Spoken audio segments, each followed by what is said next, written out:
Hello and welcome to another episode of ADHD Mums. We have the beautiful Lucy back with us. If you don't remember Lucy, she was one of the first people that I interviewed as a guest on this podcast. Hello, how's it going? Good. If anyone hasn't listened to Lucy, because she's right in the beginning, she did a great episode on hyperfocus. So Lucy managed to build a very successful baby industry style company herself with three small children, and she also did one on study and ADHD and how that works as a mature age student and being a mum on top of everything else. I'm going to put those two notes in the show notes. So then if anyone really likes the sound of Lucy, they can go back and check it out. We'll probably reference it a little bit too. Lucy, do you want to take over and give us a bit of a overview on who you are, how many kids you've got, where you live, and what you're up to? Yeah, for sure. I have three children. They are finally all in primary school, which has been a massive weight off my shoulders. So we live on the beautiful Sunshine Coast and we're out in the Glasshouse Mountains in the hinterland. I'm currently just enjoying being a stay at home mum and really dedicating a lot of my time at the moment to the new house that we've bought, just really focusing in on our family, renovating our house, and myself. So, yeah. So when I interviewed Lucy, I'm pretty sure, was it May last year, Lucy? It would have been around that time. When you described your life as a student, you were studying nursing, your husband was FIFO, you having ADHD yourself, also having children with some additional needs that are neurospicy, as we like to call it, which I think is a great term because we don't want to necessarily disclose their diagnosis, but we know that they're spicy kids. Yeah. They've got a fair bit going on. hmm And that's why I like the name spicy. Yeah, it's not a negative word. It's a fun kind of word. And it's exciting. Our house is very exciting. It's a little bit like a reality show. There's always something going down. It is an exciting place to live, if you put it in more positive terms. When Lucy described her life last May, I actually got off the phone call and felt a little overwhelmed with just what Lucy has going on. And as I was interviewing her, I also felt bad that I was taking even a skerrick of her time because I was trying to figure out how she possibly lives her life. It actually sounded a little bit like a nightmare to me. Yeah. And I can only say that now because when Lucy's done her introduction, she's actually no longer studying. Can you tell us what kind of led up to that? Yeah. So I wasn't really loving trying to balance my life with three children. I had two in school, one in kindy. I have a husband who works away. I had a house to care for. There was just so much on. I was working at the time as well. So I had all these different things to do all the time and all these different hats to wear. And I felt like I was never giving my all to any one thing. And it felt like I was just so overwhelmed all the time that everything was getting on top of me. I also realized I wasn't 100% sure at this time if going into a role that is shift work and work that is going to be all hours of the day, weekends, public holidays, really suits our lifestyle right now. So I did decide to take a little break and just reassess our situation and my priorities. And I think it really was the best thing I could ever do for our family. The kids were struggling a little bit with having me always rushing around and always trying to get to study and get home and doing assignments and trying to rush them off to bed so that I could study. And so I felt like it was probably the smartest choice I could make was to go something else to give. And of course, I can't give up three kids. I made them and I love them and they are mine. So I felt that giving up study and quitting my job was the choice I could make. So I chose to do that and felt giant weight fall off my shoulders. And I did feel a lot better. One thing that we identify with ADHD is that we know that at times you can be misdiagnosed with bipolar. I've spoken to a lot of women who have been misdiagnosed with bipolar. And this is not a medical opinion. This is my personal opinion. The reason that I believe that happens is because ADHD can often be marked by significant periods of stress, taking on too much, new projects, excitement, go, go, go, go, go. And sometimes we set things up that then we can't maintain. Yeah.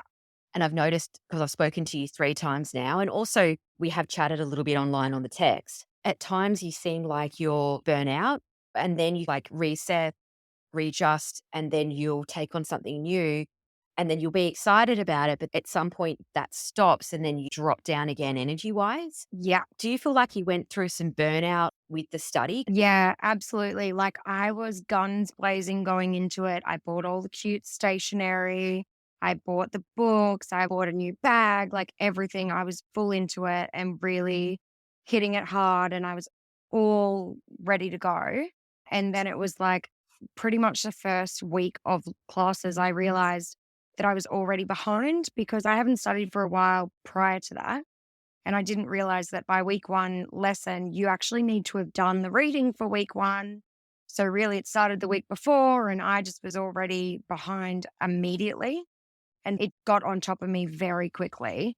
So I did find that I was burning out pretty quickly into the course. And then I just was hanging in there because it was past the census date. And I figured, may as well give it my best while I'm doing it and paying for it anyway.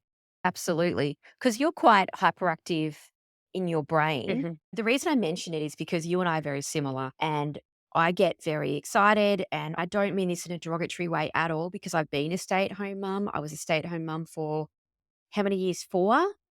And it was really difficult because I'm desperate to use my brain, desperate to have a project, but I've also got no capacity Yeah. to actually do that. Yeah.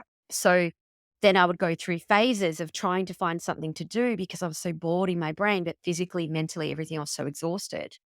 I was wondering, how does this episode with I hate motherhood, and obviously you and I don't hate motherhood. It's a bit of a play on words. There are parts of it that I don't enjoy a lot, and there's parts of it that I do would probably say I hate. For example, I hate the fact that my son is not toilet trained yet, Yeah. and he's nearly 5. I don't hate him, but I hate the fact that I'm still changing nappies, and I'm 8.5 years into motherhood. Yeah. Full time, there's been no breaks of changing the poos. Yeah. So I suppose for you, would you say that the hyperactive brain and needing to do something in your brain and this push and pull of the kids, but also wanting a project and wanting something to do for your brain to extend yourself, is that part of the reason that you're here? Yeah, absolutely. And I think that because I was so overwhelmed, and then, like you said, that need to have my brain stimulated and do something, I immediately jumped into another project. I started looking for property and decided that we should sell our house and buy a property to renovate. So, as much as I was having a break from uni and work, my brain needed something to focus on. So I jumped straight into getting my house ready to sell, finding an agent, looking at properties, and yeah, immediately overwhelmed myself again. Yep. You and I are so similar. That is so interesting. So you've moved into the house now. How do you even identify at this point? And I know we're going off topic a little bit, but how do you even identify what is actually what you really want to do and what is hyperactive impulsive brain? Because I can't figure that out. It looks the same to me. I have this same struggle where at the moment, like you said, you get really excited about a project, you get really into it, and then you have that dip. And so we moved in here just at the end of November. And in the first few weeks, I demolished this house. Like outside, we demolished everything, like lots. Inside, I ripped out a kitchen with my bare hands, ripped down walls. I was like manic. I ripped out carpets. I was go, go, go. And then it got to Christmas and I felt just exhausted by the house and whatever. So we had all of that really fun stuff of getting uniforms and getting books. And I love that. I know it sounds a bit silly, but I love that. I love shopping for stationery and labeling all their books and making sure that they have the cute pencil cases and lunch bags. And that was feeding my brain. I got all that. And then they started school. It was only last week on Monday. And I turned around to my husband and I was like, I'm really bored now. Like, I need something else to do. And that's that same thing of, am I seeking dopamine? Am I acting irrationally and trying to just get something quick to a new project or something for my brain? Or should I actually be exploring this idea of gaining employment or doing something else instead of being a stay at home mum? So it is really hard to differentiate those things. Yeah, I don't know. Like, what am I doing? Is it the right thing? Or am I just jumping into something again because I am bored? Yeah, and I fucking don't know the answer. Hey, it does my head in. And sometimes I look back. Have you ever looked back on your phone through like screenshot? Let's say you're trying to find a picture of one of your kids and you accidentally go down the rabbit hole of what is all this stuff? And for those of you who are listening, I'm like flicking my finger on my phone. You're scrolling, and you're like, oh, this was when I was really into painting for 3 months and I spent my entire I life. was gonna do that, and I was going to do this, And and I was dedicated to it. Yeah, yeah, and then you think about all the days and hours and stuff you sacrificed for this painting thing yeah, that you were on for a while. yeah, And then it actually dulls it down. When I start something new now, I'm like, well, this might only last a few months. You don't even know what's real and what's not. sometimes I don't wanna start things because I go, "Am I even gonna follow this through?"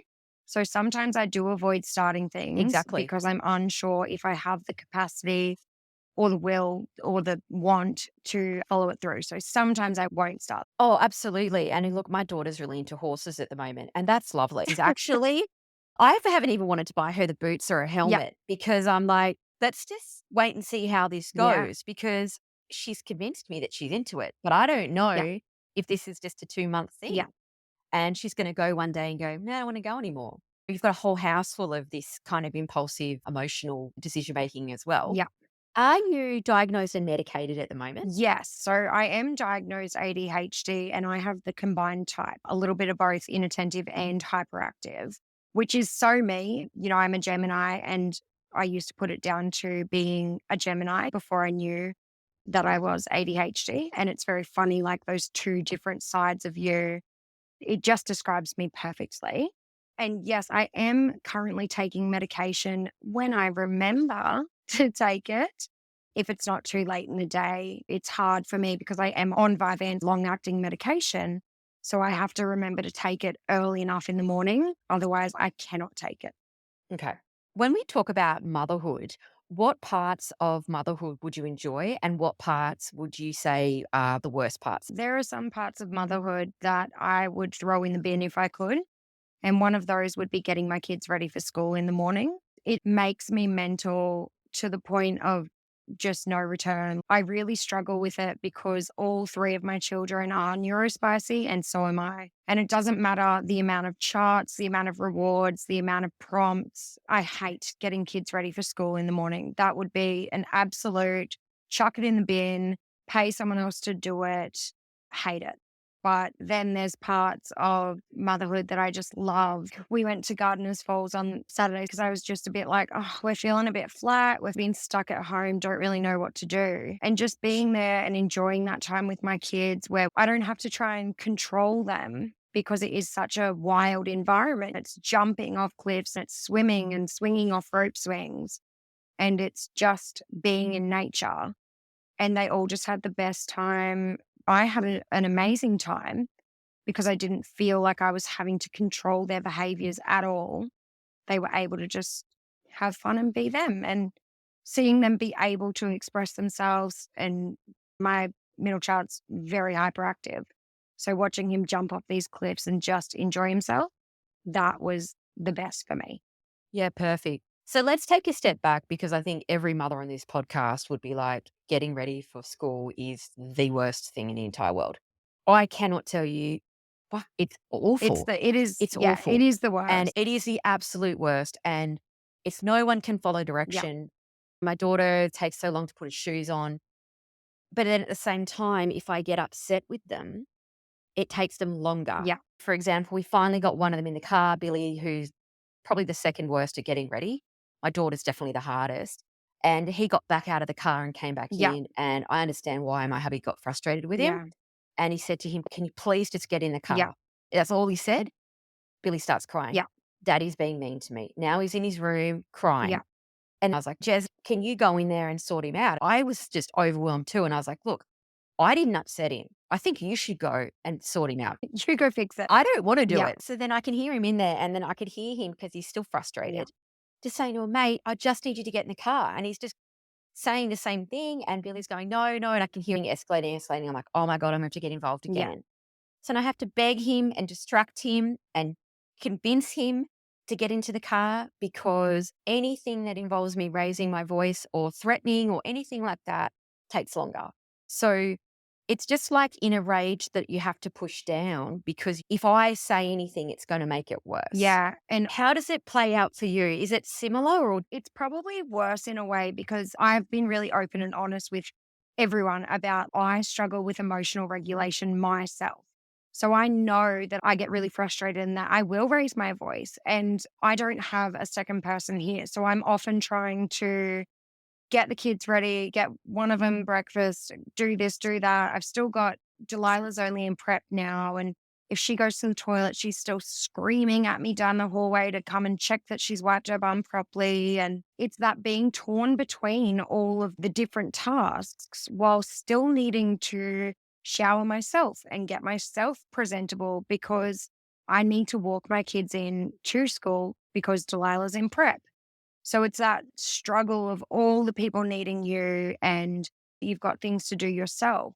And it's exhausting. By school starts for us at 8:20. So we leave home at sometime between 8 and 8:15 and we try and get there on time. And by that time I've dropped them off. I get back in the car and I'm exhausted and I feel like my cortisol levels are through the roof and I'm over it already. And it's 8:30 at the latest. And I think, how the fuck do we keep on doing this day after day, week after week? And I don't love it. It's the worst thing ever. if you have to go straight to work Yeah. or study or whatever it is that you have to go to, if you went straight from that with no breathing space straight into something else, it can be really jarring. Yeah. And I know the way the economy is at the moment, a lot of people, both people have to work. I think the level of stress is just layer and layer and layer on. I remember speaking to somebody right after I dropped the kids off. I came back home.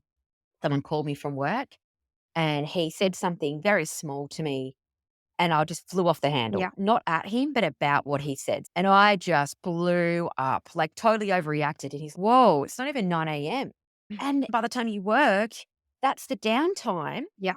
for then actually having to back up the nighttime. Yeah. But I agree with you. If I could get rid of anything, it would be the morning routine. Absolutely. That would definitely be the worst trigger for me as well. Yeah. What do you think about people actually recognizing how hard it is? Because I don't even think people recognize how hard it is for just mothers, Yeah. let alone mothers who have a neurospicy themselves. Yeah. Their husband may or may not be. They've got multiple kids Yeah. with all different stuff going on. Yeah. What do you think about how society actually recognizes that? I think even mothers who don't have a husband or a partner who is FIFO, when my husband even was working at home, he was leaving before we were awake. I don't know if society is really acknowledging how much work that primary parent is doing before they even go to work or if they come home to the house, whatever they're doing. I don't think society is understanding the immense mental and physical and emotional toll that we put on ourselves and that we do in the mornings and all of the things. I don't think society gets it. I think it's a really expected thing that you just get on with it and you just do it. And I do remember my nan, she is turning 80 this year, so a very different generation. And I remember saying to her one day, honestly, it's just crap. The mornings are awful. I just feel like I can never get everything done. No one listens, rah, rah, rah. And she said to me, oh, love, you just need to get up a bit earlier and get yourself organized.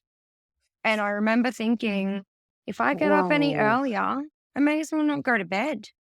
Different generations and different stresses. And like you said, the way society is now with everything, stress, money, the economy, the base level of stress is so high. And then you add in kids and you add in getting ready and you add in, if I did have to go to work, I don't know how I would do that because some mornings I don't get ready before I drop them off. And I just have to accept that I'm going to school in my pajamas and hope no one judges me. We're lucky where we are that a lot of people understand because they know my kids. They know it's hard. Can you tell us about what would be an example of a really bad day or like a really bad time where you would be like, this is unmanageable. I actually can't do this every day. Yeah, I could tell you just about this morning because that was exactly what happened this morning. And hubby got home last night, which is early for him. He's usually home on a Monday morning. So we have a puppy who's just over 1. He barked all night long, so he kept us awake. Delilah woke up through the night. I put her back to bed. Then I found that she'd actually gone into her older brother's room. She came out this morning after it was 4:30 or 5 o'clock this morning. She was up. The puppy had chewed hubby's thongs. There was crap everywhere. And then she asked me to have a shower. And I was like, oh, okay, why do you need a shower? And she says, oh, well, I weed the bed. And I'm like, oh, your bed. And she said, no, I've weed in Charlie's bed because I slept with Charlie. And so before 5 a.m., hubby and I are taking sheets off beds, putting a child through the shower, cleaning up songs that have been chewed to pieces in the living room, trying to get another child up to get him out of the bed that the wee is in that bed, and then just trying to get everyone to eat their breakfast. And my eldest child, I love him so much because he's like me. He's very extra. And he comes in and he's like, Mom, do you want me to make you bacon and eggs? Him making bacon and eggs turns into the kitchen being a mess. And then it turns into an hour-long process. And they're still eating breakfast at 7 a.m. I just don't understand how we can be up so early and still not be ready for school on time. It is unmanageable some days because hubby and I were both exhausted. And then that was it. We just had very little regulation. So everyone was yelling at everyone.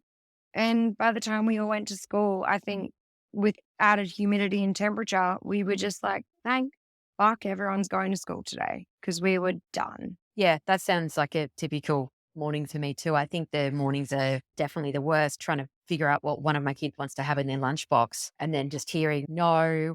And then you're like, so you're just going to eat cookies all day. Then I'm just like, fine. I can't believe I just agreed to that. Yeah. I don't know what else to do. I often do easy because I'm so sick of arguing with them.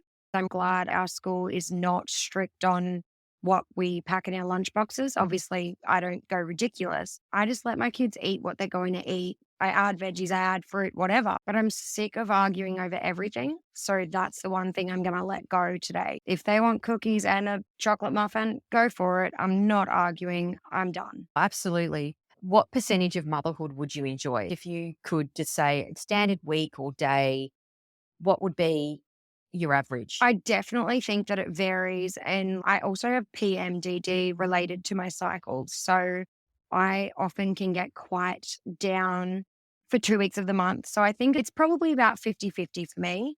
There is a lot of shit in motherhood, but there's also a lot of beautiful moments that help to make it all worthwhile. Because if there weren't those moments that make it worthwhile, I do not think we could keep this up day in and day out. And it's hard to stay up as well mentally. Yeah. How do you go managing having to do something that you dislike? And I mean, I obviously don't mean that you dislike your kids, but I mean the Hmm. jobs associated with it, like cooking and cleaning and for meals that people throw on the floor, Yeah. that kind of shit. Yeah. How do you go mentally just staying upright, knowing that you've got another 10 years to go minimum, if not 15? Yeah, I think we've just developed some kind of strategies. I was crazy. I was taking 3 kids shopping on a weekend. I don't know why. I just hated myself, I think. And then someone said to me, just do click and collect, mate. Stop punishing yourself and just do it. So I sit down with the kids and I say to them, okay, what food do you want this week? What do you want in your lunches? What do you want to eat? And we have that conversation and we talk about what dinners they want. So then when I'm cooking those meals, I also let them know early on, remember, this is what is for dinner. This is what we're having. And then when they turn around and say they don't want it, I'm like, no, we all agreed to this as a family. This is what we're eating. And oftentimes I will do, if you don't want all of it, you can pick out what you want to eat, but I'm not going to argue over it. This is dinner. It's just finding little strategies that help us cope with those things. Because I have 2 kids who eat relatively well and one that just refuses anything that has green on it ever. And it is shit trying to feed that child when he just argues about everything. Just have to make do some days with giving him an egg on toast if he doesn't want what we want. Yeah. And then you're cooking multiple stuff. It's better life is life. Sometimes people say to me, I don't know how you do it. But my answer is, I don't know what else you want me to do. Yeah, what am I going to do? Let them starve? Because you don't know how I do it. What's the option? Yeah. Selling them on marketplace? Yeah. But I suppose so you're trapped in your own life, trying to make the best of it and then still trying to get up, like mentally, Yeah. getting up in the morning and me going, okay, we have another drop off. Please, I just have to get through the next 2 to 3 hours. Absolutely. And I think I could see why people fall Yeah. into depression where they just feel like there's no hope. It's Yeah. not going to get better. It is hard some days. Like, I'm not a morning person as it is, never have been. But I guess some mornings when I know I'm getting up to do that shitty routine, I know I'm getting up to argue with kids about getting ready when they don't want to do that.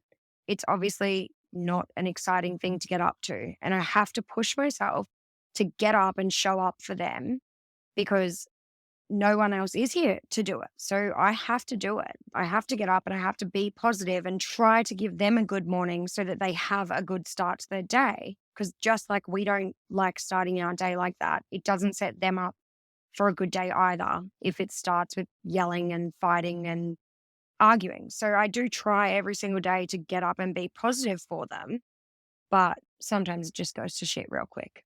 When you first thought, I'm going to get pregnant, what a great thing to do. Sounds lovely, right? Did you realize how hard it was going to be? First of all, we had a surprise baby. I was 19 years old. So, absolute Okay. surprise. When we were discussing, oh my God, we're going to have a baby, I look back now and I think I was very naive because I thought about having a baby. I thought about breastfeeding. I thought about no sleep at night. I thought about how we would afford nappies and how I would afford being off work. I never thought that I would be arguing with a small version of myself to put on his shoes. I never thought that far ahead. And I think that I never knew it would be this hard. I did think that it would be difficult here and there, but I never thought that every single day I would be getting up and fighting a battle to get these kids just ready for school. I never knew it would be that hard. Yeah, I didn't either, to be honest. I just thought you just tell them to do their jobs. You have a chore chart and they just follow along and then they Yeah. just do it.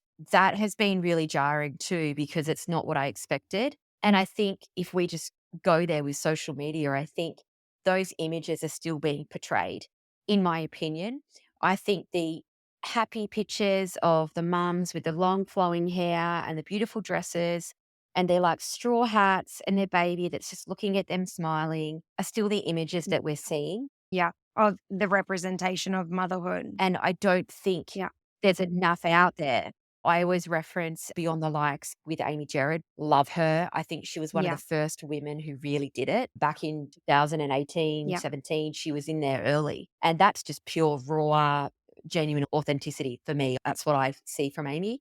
I think she has done it, and I think there's a few people, but I still feel like there's a very strong representation on shoulder it, go and get a Yeah. massage once a month and you'll be fine, or have a bath at Yeah. night and that's filling up your cup. I usually use the analogy that if you are starving in the desert or you're so dehydrated that you think you might die soon, and then someone gives you a sip of water, that to me is what self-care and motherhood is. You go and get a massage, that's a drop in the ocean to what you really need. And if your cup is full from one massage, then I think you are killing it as a mother.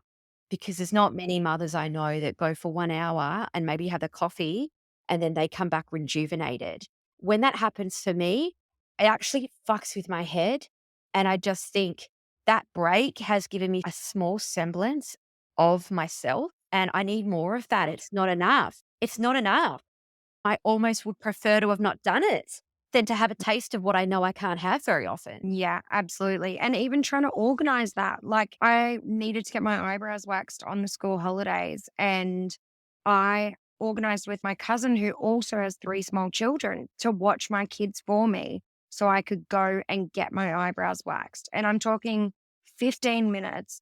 And I laid there and I nearly fell asleep as she was ripping my eyebrows off. And I thought, how funny that I think this is a little mini break for me. Is this how hectic my life is, that I'm actually like having hair ripped from my face is a break?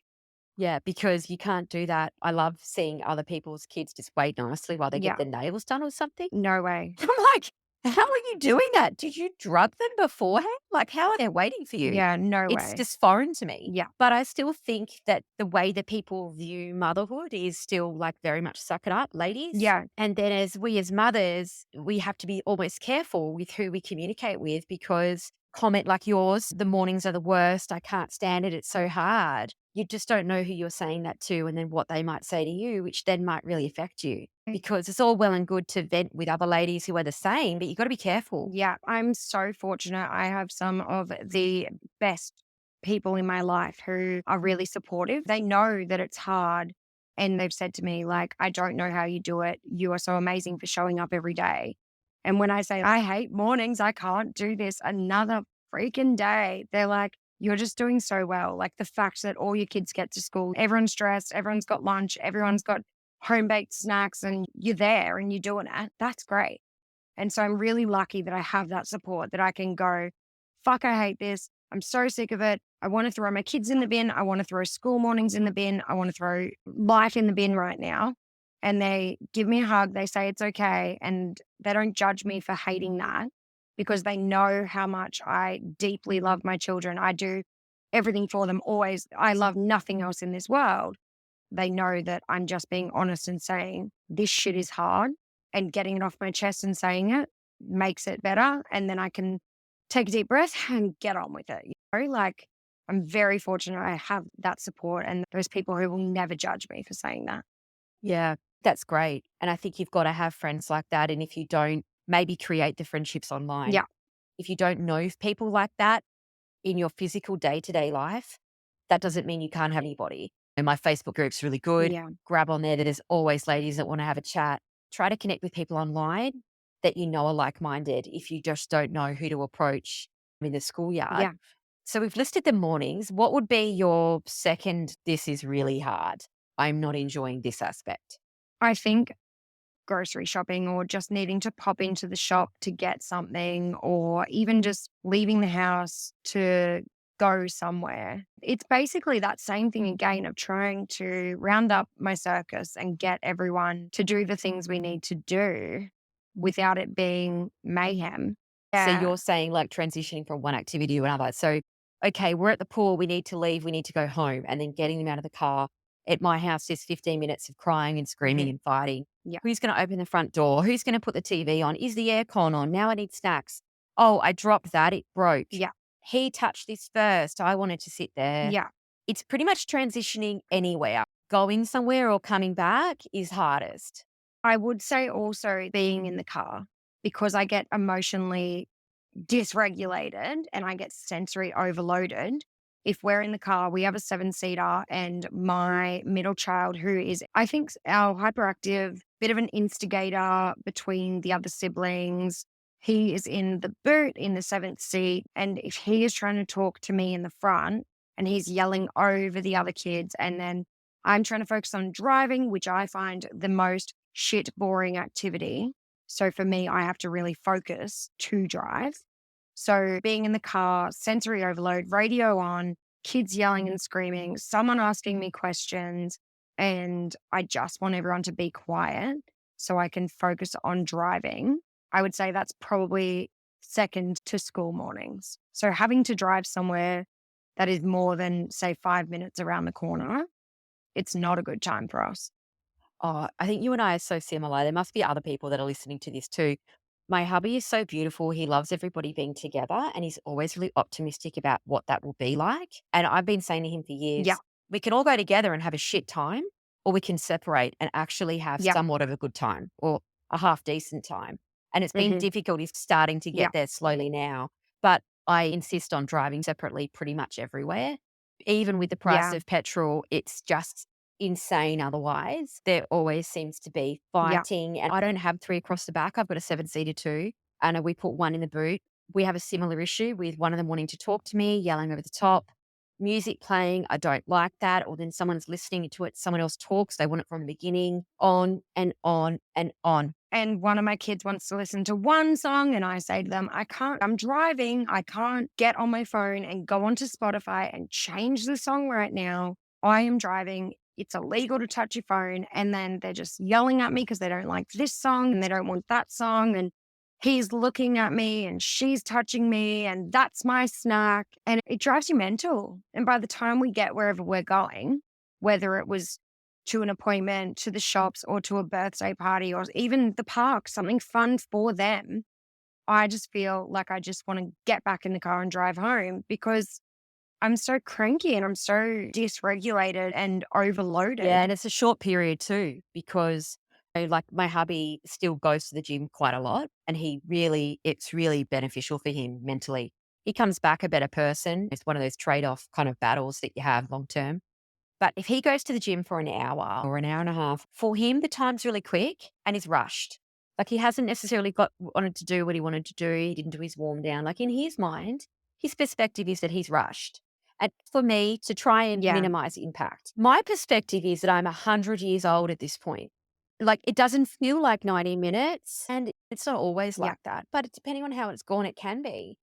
And then there's that difference in perspective where a short period can Yeah. just end you with intensity. A 10-minute drive, it's the same. We only live 7 minutes from the school, and I do pick up, and it kills me. It actually kills me inside. I go to pick them up, and I've only got 2 at this point, although they hate each Yeah. other the most, and they will jump into the car and just battle, physically kill each other. I had Immediately. both of Yeah. my boys Yeah. in the car the other day, and I was driving on a highway, Yeah. and I could hear some sounds, and I turned around on a highway. I'm going 110. One of them has wrapped a seatbelt around the other one's neck. It's trying to strangle it. And I'm like, it's a 5-minute drive or it's a Yeah. 10-minute drive. How has this spun out of control? And that's where I Yeah. think can be a really difficult Yeah. experience because you arrive at the park. It's 9 o'clock. You've been run over by a fucking car. That's how it feels. But it might feel like everyone else arrives pretty easily. Yeah. Sometimes I feel like I turn up and it's almost like I'm very critical of myself as well.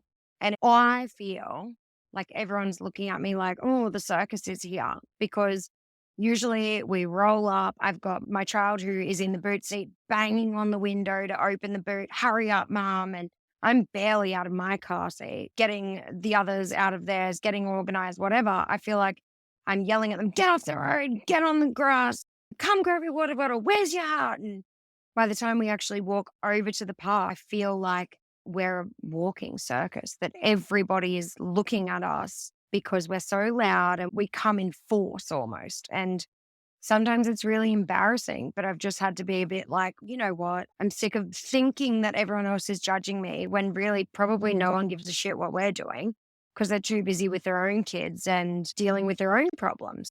But some days it feels like you get there, it's chaos. Yeah, and it's funny because then if you turn up and let's say you're at a birthday party or something and then someone goes and it's only the friend being nice, "Hi, how are you?" Or whatever it is, and you're just thinking to yourself, Yeah. "I am not very happy," but you go, "Oh, I'm good, thanks. How are you?" And then sometimes I just go to the toilet to just sit in the cubicle alone and just not necessarily cry, although that has happened, but sit and take a Yeah. few deep breaths, right, in a dirty public toilet just to reset, right? Just But you to can't reset. because of your kids, Yeah. because I don't know what they'll do. Yeah. That can be really difficult too. Like, for example, let's say you have your period and you really need to go to the bathroom, but you can't because you've got a circus show of bikes and kids running on the road and all over the place and Yeah. fighting. And even if you say to them, like, hey, we need to go now because I need to use the bathroom. And they dick around for 15 minutes, running up the playground so I can't get them and chasing each other and fighting. And you're like, I could literally wet myself in the time that you guys are messing around. And again, this is the parts of motherhood that are shit because if you're at a public park by yourself with 3 kids, there's not options. You can't leave them like you said, you don't know what they're going to do to each other. You don't know what they're going to do to other people. My kids are great explorers and they go and explore places that they probably shouldn't too far away from the park. I can't just leave them. I need to make them come with me. And that is sometimes a mission. And it's fine if the toilet's right in the middle of the park and you just pop in quickly. But if it's Yeah. actually off to the side, which they often are, that's where the problems for me Yeah. hit. In that if I go to the toilet and just go, well, I'm going to wet myself, I'm going to go to the toilet. If I go and do that and I come back, I honestly do not know if they're there. One time I did that. And what happened in that time period, because it was in the Yeah. park close to our house, they all got on their bikes and rode home. I came back, I did not know where they were. And my husband was away, and I was like, okay, so I don't know what to do. And then I was thinking, okay, get on your bike and ride home and assume they're there. But if Yeah. I do that, What if they're not there and they haven't left the park? What if they've gone in the other direction? They come back to the Yeah. park and now I'm gone. It does your head in when you just can't Yeah. predict if they're going to follow their impulses, what their impulse is going to be. When we lived in our old house, we were right near school, and Noah, who's our middle child, 6.5 years old, he would leave school without his older brother and just ride home without him. And Charlie would come home and he'd be like, Mum, is Noah here? And I'm like, what do you mean? He's meant to be with you. It's a 4-minute bike ride from school to home. Why is he not with you? And we'd have to get in the car. And then I'd be same as you. What if I leave to go and find him, but he actually comes home in that time? He's not going to know where the hell we are. And it's just that one day I went and got in the car and I drove and I found him and he was nowhere near where he was meant to be. And I just said to him, like, what are you doing? Where are you going? Why aren't you at home with your brother? And he said, oh, I just wanted to go this way. We don't really go this way often. So I wanted to go this way. And it's just him just not considering safety or anyone else. And sometimes I'm like, what is going through your mind? I think you and I are similar in that that it's like the things that should be simple just seem to go insane. If I go for a bike ride with just the oldest two, and then what will happen usually is they will have an argument over who's first. And then let's say someone doesn't let the other one pass them, and Yeah. then they just both lose it. They both fly off the handle and then Yeah. go on the bike path into separate directions. I do not know where to Yeah. go because whichever way I go, I've left Yeah. one and I'm yelling on the top of Yeah. my voice and I'm screaming like a Yeah. crazy lady. And then I have to pick a direction. Usually Yeah. I go with the littlest one and then try and figure out where they are. And it's those things that make me Yeah. crazy. Yeah, we used to have a running joke with our neighbors to see how far we could get before somebody fell off their bike, had a fight, refused to walk any further. One day we got to the bottom of the driveway and just around the corner, maybe 100 meters before Noah fell off his scooter. Charlie didn't want to ride his bike and refused to keep going. Delilah was quite little and she was screaming in the pram. She didn't want to be in the pram. And I remember thinking, no, fuck all of you. This just took me 30 minutes to get everybody dressed, everyone to have shoes on, me to get dressed, my shoes on. Everyone's got a water bottle. You've all got your helmets, your bikes, blah, blah, blah. We're going on this walk because I've spent so much time. But we would have this joke. How far will I get today? Will I get a walk in? And that's the parts of being a parent that I never thought would be difficult. And when people say to me about exercising and things and they go, your kids are active. Why don't you all jump on your bikes or go for a walk? And I laughed so hard because I think you've just got no clue. No idea. We were locked down a few times, nothing compared. But I remember they had all these rules around you couldn't sit down at the park or the Yeah. beach. You were able to go on one exercise per day and you had to be moving, not speaking, and blah, blah, blah, all this stuff. And the police would come and move you along. So Yeah. we had, I think, I had 3 kids. I had the ages, I think it was 5, 3, and 1. So we would spend all day getting ready to leave the house, which was the only thing we're allowed to do. And we try and get on bikes. And it's exactly what you would describe, like Yeah. complete mayhem. And the only path that's around here is like on a slope. And so you'd have kids going up the top of their hill, flying down the hill, all kinds of things to try and get some exercise out. But at the end of it, there would be screaming, we'd be carrying bikes, Yeah. everyone would be crying.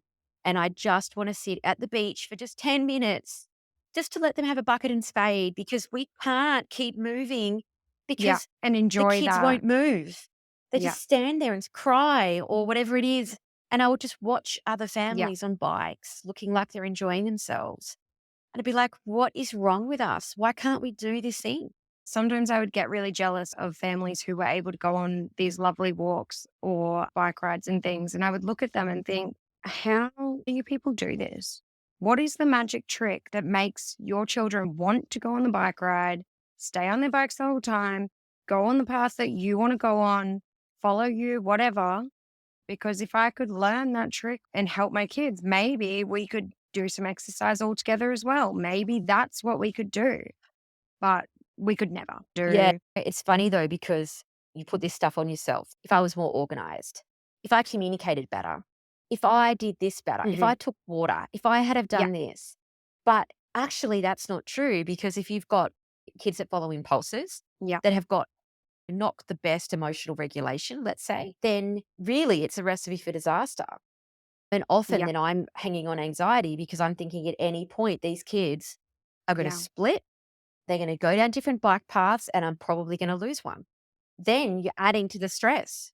And where we are, we don't really have that many paths and things. So I'm talking like we have to ride along a road at multiple points. We're riding along roads. And my middle child has this thing with riding across roads in a kind of zigzaggy motion. And I just think, you're going to get hit by a car, mate. And he says to me sometimes, no, mom, I won't. I'm too quick. And I just think, you just have no idea of the dangers that are out there.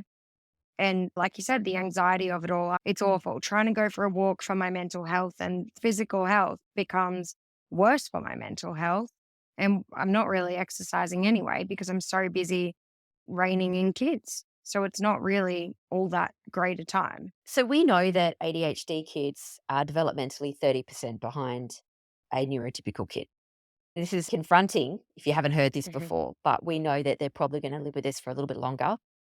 We look at what our kids should, and I'm air quoting for everybody that's listening, should be doing. Like, let's say a typical 8-year-old should be able to put their shoes on, have breakfast, brush their teeth by maybe 2 prompts, let's say. I'm just talking, I have no idea what a decent, normal ask or a neurotypical child would have. I think they're all very different. But in my mind, I would expect my 8-year-old to be a little bit better at that than to be the worst. So she is by far worst at 8. So if we know that dentally they are behind, I think mine are behind by more than 30%, but that's the standard. Then I suppose it can be a little hard Yeah. because we know that those parts of childhood are going to last longer.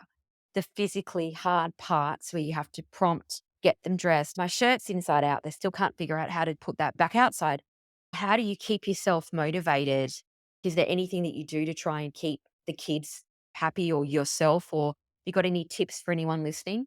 It is hard. Like, I feel a little bit like I'm welling up inside in a way because I know that both my husband and I sometimes expect a lot from our kids. And it's hard to sometimes go, I know they're neurodivergent, right? I know this. So I have to remind myself of exactly what you just said. They will be a bit slower to learn those skills. And I think one of the biggest things for me is reminding myself that not too long ago, I was a child and I was a teenager who absolutely hated getting out of bed in the morning, hated brushing my teeth. I hated getting ready for school. I have to remind myself of that, and that helps me. And I think being neurodiverse myself, it helps me to understand how they are feeling during these times. The biggest thing for me is having some patience and some understanding, and also trying different things, like making it fun and making it exciting. And as much as it is a lot of pressure on myself and a lot of energy and a lot of commitment from myself, I definitely think trying to make it fun and just also remembering that time goes so quickly. And these 3 kids who are now in school, who walk and talk, and one day they were my little newborn babies. If I try and remember that, I just think I love these people so much. So why wouldn't I help them in all the ways possible to help them have a good day, help them get their shoes on if that's what it takes. As frustrating as it is, Yeah, that's what we absolutely. have to do Absolutely. sometimes. We're going to finish up. Is there anything that we haven't touched on that you'd like to add? I don't think so. I think that we've covered a lot today, but I think just motherhood is tough, whether you are neurodivergent or neurotypical. Motherhood is tough, and we're all in it together. And kids can be shit sometimes, but we love them. We do. And I think what's great about ADHD mums is that for people that listen to this podcast, they're invested in their kids. And we're talking to the mums who just, they want to do it better. They love their kids so much. Parenting is only hard when you care. If you didn't care, it would be easy. If you just slept in and did nothing and didn't help them and they got to school by themselves, that would be easy. Showing up every single day, it takes so much resilience and strength from all of us. So thanks for sharing your story, Lucy. I really appreciate it. And this motherhood series has been really popular so far. So I know that this is going to speak to a lot of women, even just you and I talking about going to a park and stuff. I'm like, oh, that's me too. It's so difficult. I've really enjoyed speaking to you and I really hope this helps a lot of people. So thank you so much for your time. The key message here is you are not alone.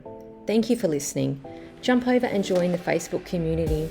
Submit a review on Spotify or Apple. Follow stories on Instagram. Share an episode with a friend. Everything you do matters and helps spread the word about what ADHD in females looks like.